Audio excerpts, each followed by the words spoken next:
Teman-teman, dalam pertemuan minggu kemarin kita sudah belajar bagaimana membuat garis besar khotbah expository model topikal. Nah, minggu ini kita akan belajar khotbah expository model tekstual. Bagaimanakah langkah-langkah membuat garis besar khotbah tekstual dari satu ayat? Yang pertama adalah tentukan teksnya dan baca berulang kali. Yang kedua, temukan pokok pikiran dalam teks tersebut. Menemukan pokok pikiran ini penting karena ini nanti akan menjadi ide khotbah. Lalu yang ketiga adalah perhatikan hukum strukturnya dan fungsi kata-kata kunci yang terdapat dalam teks tersebut, dalam ayat tersebut. Lalu yang keempat, susun secara logis dalam urutan kalimat utama itu akan menjadi ide khotbah, lalu fungsi kata kunci itu menjadi poin-poin utamanya.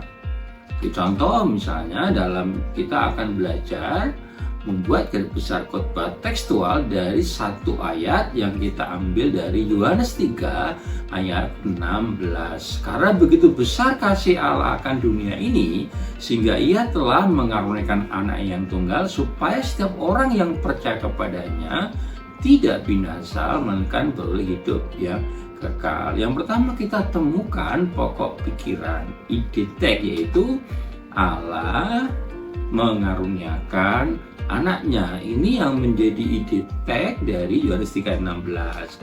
Maka ide teks ini nanti akan kita jadikan ide khotbah. Lalu kemudian kita temukan fungsi kata kunci. Di situ ada kata karena.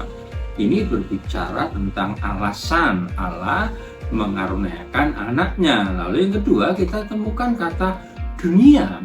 Ini berbicara tentang sasaran Allah mengaruniakan anaknya. Dan yang ketiga kita ketemu kata kunci supaya. Ini bicara tentang tujuan Allah mengaruniakan anaknya. Nah teman-teman, dari masing-masing fungsi kata kunci ini kita jadikan poin. Alasan itu poin pertama, sasaran itu poin kedua, tujuan itu adalah poin ketiga. Kemudian hasilnya kita susun seperti ini. Tema Allah atau judul khotbahnya nanti adalah Allah mengaruniakan anaknya.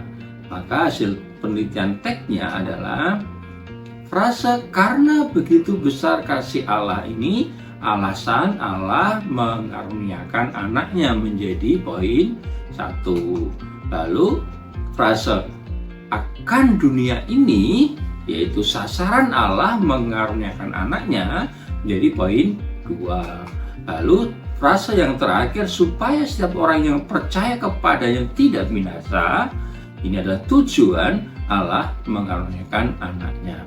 Kalau ini sudah ketemu seperti ini teman-teman, maka tinggal kita buat menjadi garis besar. Kita bisa simpulkan tema khotbah tekstual itu diambil dari kalimat utama yang terdapat dalam teks tersebut.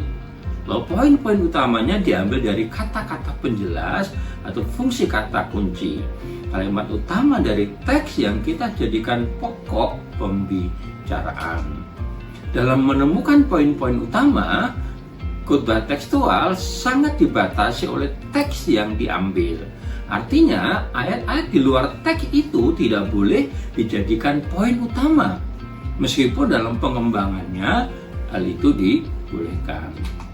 Nah, sekarang teman-teman coba kerjakan tugas membuat garis besar khotbah tekstual dari satu ayat.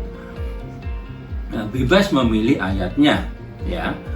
Garis besar khotbah tekstual dari satu ayat Alkitab. Silakan nanti teman-teman berdiskusi dengan temannya. Tuhan memberkati.